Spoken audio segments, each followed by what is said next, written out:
Good morning. Welcome to the fabulous, fantastic Friday edition of Snowman in the Morning, coming to you in Indiana, coming to you in Tennessee, in the region, across the nation, and around the world. We're glad to have you with us. And man, stuff to get into. I have a very exciting announcement to tell you guys about. We'll do that in a moment. And you're seeing us via StreamYard this morning. Want to get the video aspect down. So what you're going to do, for those of you tuning in on video, you're going to see it in parts as we work on getting all the equipment together to really bring you the experience of Snowman in the Morning. And once we get it going, it is going to be an experience. Cole Johnson joins me this morning. Cole, how are you? I'm doing pretty good, man. How are you? I'm doing great, man. I'm doing great. You told me to use the power of StreamYard, even if it's in parts. Well, guess what? I'm using it this morning. I'm proud to see you using it. I'm very proud. I'm very proud to use it. Lots to get to this morning. The disrespect of the Bulls is at an all-time high. We'll get into that. How to fix the Los Angeles Lakers. We'll definitely get into that after the first break.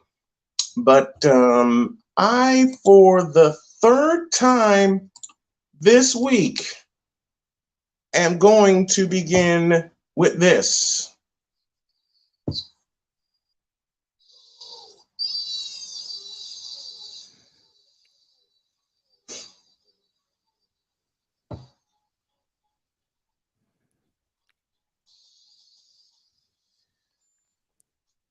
Here's why I'm beginning with going in. Dateline, Santa Clara, California. All these fake ass 49er fans can shut up. Because as I said, at the end of the season, with 3/4 of these fake ass 49er fans saying otherwise, and if I'm allowed, sir, Jimmy Garoppolo ain't going no damn where. Oh, he's not. I mean, just judging by what I've been hearing from fandom and sports analysts, you would get the foregone conclusion that Trey Lance would be the starter week 1 in the 2022 season, while Garoppolo is, well, for all intents and purposes, trying to steer, if the 49ers are going in this direction, a trade to a contender. Here's the problem. 49ers are a contender. They made that clear the last game of the season at Los Angeles when they stole that game. Down 17-0, win 27-24 in overtime, got them into the playoffs. But by judging these analysts, by judging everyone who thinks they know how football works, and I will admit, I don't know the complete business of football. I just know by my fandom. And as Colin Cowherd said best, I go by what my eyes tell me. And my eyes tell me Jimmy Garoppolo ain't going no damn where. Well, you now have just disappointed a few of your fellow 49ers fans in saying that. I don't care. I know what my eyes tell me. And Jimmy Garoppolo is going nowhere. Period. He's going nowhere. Why do I say that, you ask? Why is Jimmy Garoppolo not going anywhere? Did you see how he performed down the stretch? Isn't that what teams look for? I mean, it ended in disappointment when the Rams sent the house after him, after they took the lead. Look, the Rams made a few more plays in the fourth quarter than the 49ers did in the NFC Championship, period. Okay?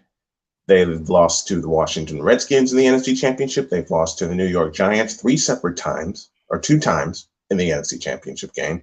Lost to Seattle. You lose in conference championship games, but you ride with the people that got you there. And the person that got them there, one of the most important people that got the 49ers to the NFC Championship game was indeed Jimmy Garoppolo, period. All right. I agree with that. Unfortunately, most people don't because they say, and when I do mean they, I do mean a whole heaping pile of they Oh no, I know. Bring it on. say that the 49ers won, especially the divisional round game in Lambeau, but they also impart the hmm, from the Cowboys' perspective that colossal kerfluffle Dak in Jerry Prescott. World. Yes, Dak Prescott not knowing what you're supposed to do when it comes to spotting the football, but I will talk about that sometime down the road. Well, you know what that tells me? The 49ers, A, had their number. B, they came out hot, stayed that way. And C, that's Dak Prescott's fault. Oh, of That's got course. nothing to do with San Francisco. Oh, of course it was. That's got nothing to. Can I say that again, please? Yes, That's please. got nothing to do with San Francisco. The win in Lambeau Field, team effort. Here's a question. Everybody wants to say, oh, they won in Lambeau in spite of Jimmy Garoppolo. Riddle me this. That's where I was going. And I will ride there with you by saying, riddle me this. Who drove them down for the winning points? Let me see. Debo Samuel. No. He's a part of it. He He's a was part of part of it. it. He was a part of it. Listen, Dewan Jennings. No. mm-mm. George Kittle. No. Yeah. It was Jimmy Garoppolo. Although Kittle made a couple of fantastic catches, Yeah, he 4 did. for 68 in Lambeau Field. Okay, Garoppolo took a beating in Lambeau Field. Oh yeah, he Period. definitely did. That's the best the Packers But defensive front I think I've seen in a minute. mm-hmm, they actually took away a part of what the 49ers do. But here's the problem for everybody else in the NFC. As much as you knock Jimmy Garoppolo down, the greatest part to me, he kept getting up.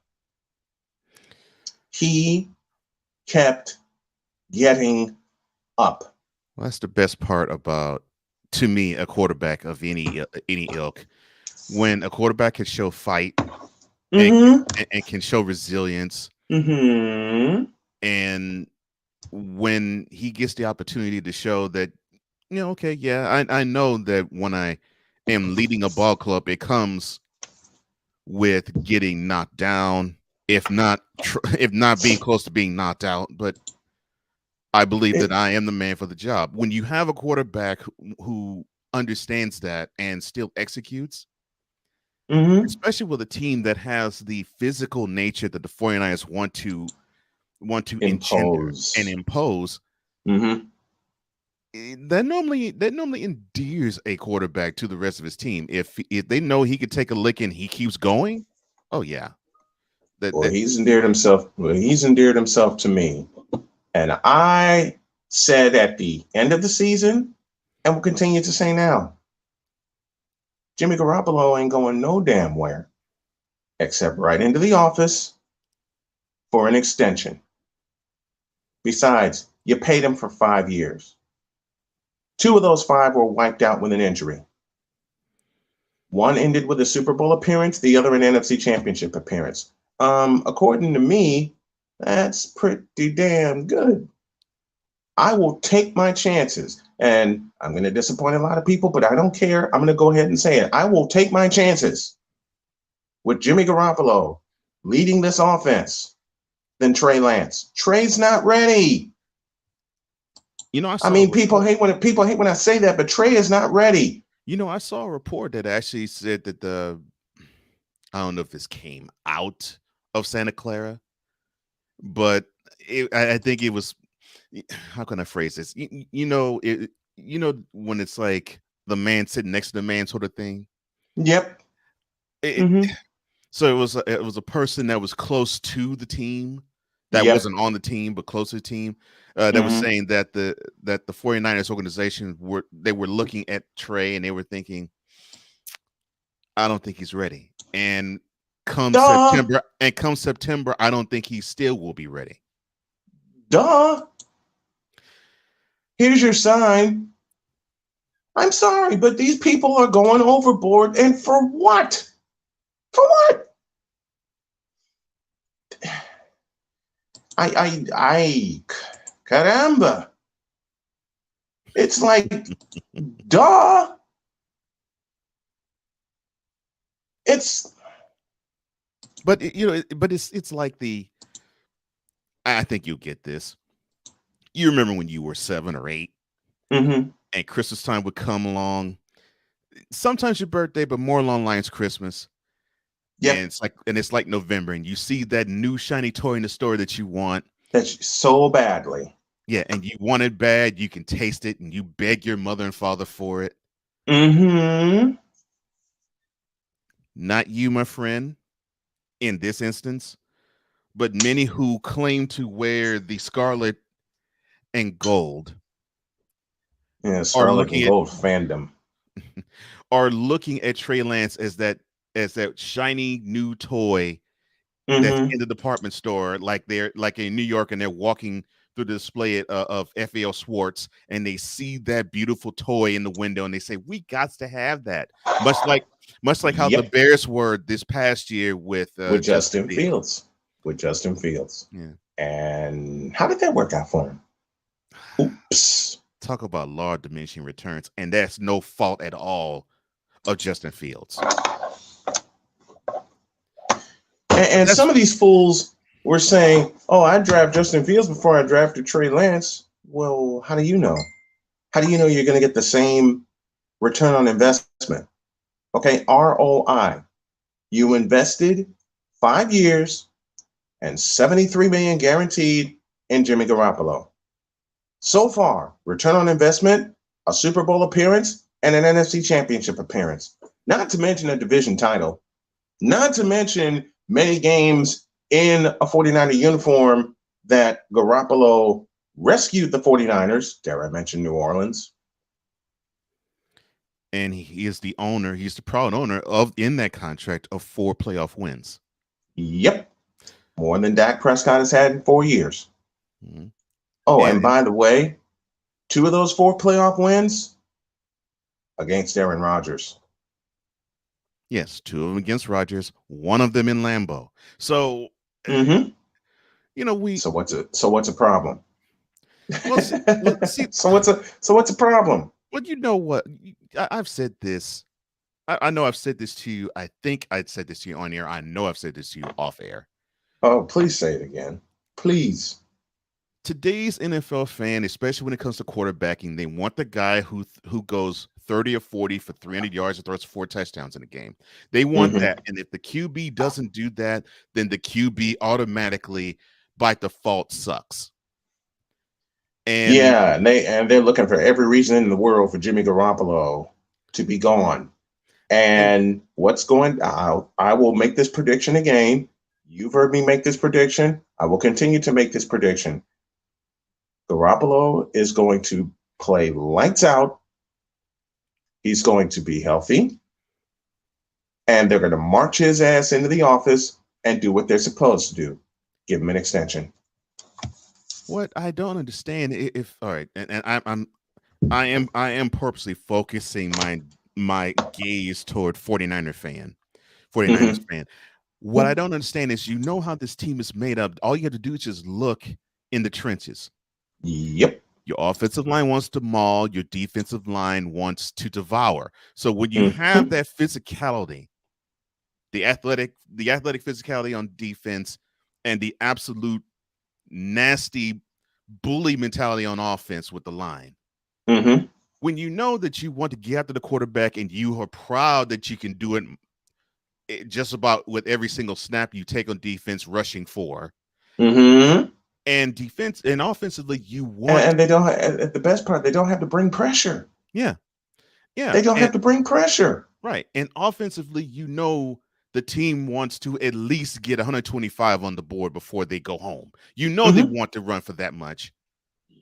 You do not want your quarterback to be like what Aaron Rodgers is. What Aaron Rodgers or Patrick Mahomes or Dak Prescott. You don't want your quarterback with that kind of mentality putting up those kind of numbers. You only have that when necessary. No. So and a few times it has been necessary. Right. Again, I mentioned New Orleans. So, and I mean, in another time it was necessary. I mean, when he went to the AFC champions home, the Bengals, that 300-yard-ish type performance was needed there, and he gave you the win in overtime. You do not need to have any quarterback. I don't care if it's Garoppolo. It doesn't matter. It could be Garoppolo. It could be Rodgers. It could be Dak. It could be Allen. It could be Lamar Jackson. I don't care what quarterback you put behind center for the 49ers. The way they're constituted presently, you need that QB to be efficient, and you need a QB to not turn the ball over.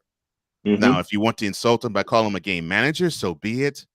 But that shows that which is what they're going to call. Which is what they're going to continue to call him. Right. Which is what they're going to continue to call him. But in doing so, that fan is showing himself or herself to be short-sighted. Because the ultimate goal for any quarterback, I don't care what team he plays for, is to not turn the ball over and to lead his team however he sees it fit to W's. If it means he has to throw 400 yards, so be it. If it means he have to run for 200, so be it. But if it leads to a W, fine. And from last I saw in the 10-7 record that the 49ers had, Garoppolo led them to 9 of those 10 victories.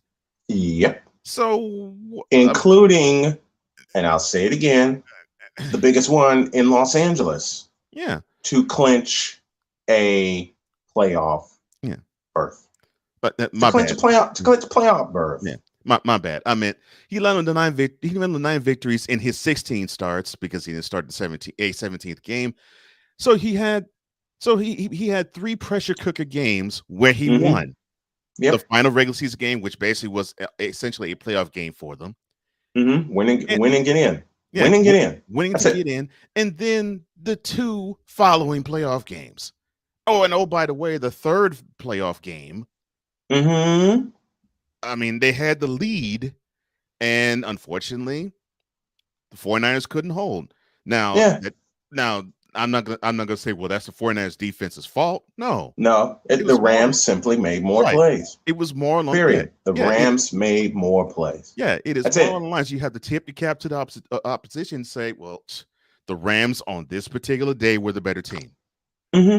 And I tip my cap to them because that was a hell of an NFC Championship game. Yeah, it was. I was so nervous and sitting on the edge of my seat, and I was so excited. My wife looked at me and she said, "You realize the 49ers are leading this game?" I didn't say a word. Cool McCain joining us, one of my good buddies who's a Giants fan, the Bunker TV. Love his content. Go subscribe to the Bunker TV because he breaks down society and tells it like it is. About life. So Bunker TV, I love you. Thanks for coming on. Cool McCain, who joined us yesterday, thank you for coming on as well. What's going to happen? Good morning, Cool. Yeah. What's going to happen is that the folks that are listening to us via Real Wise Radio, the On Tap Podcast Network, and Arena Sports Net, you're going to hear all of the transitions. Those of you who are listening, you're going to see us in parts. But I'm putting it together, and Cole's helping me put it together. And you owe me a video intro, my friend. I know you've been busy. I tease you mercilessly about that, but I can't wait for you to get me that intro, and I can't wait to get everything together via StreamYard. Okay, I have taken OBS off of my computer, and I'm ready to. Well, actually, I took it off for now. I'm going to reload it, but I'm ready to use OBS and StreamYard. All right, that's enough shop talk. We're going to go to a break. And like I said, the radio folks are going to hear it. But when y'all get back, I have the perfect way of fixing the Los Angeles Lakers. Let me say that again. I have the perfect solution of fixing the Los Angeles Lakers. That's the good news. The bad news, a lot of Laker fans ain't going to like it. This is Snowman in the Morning.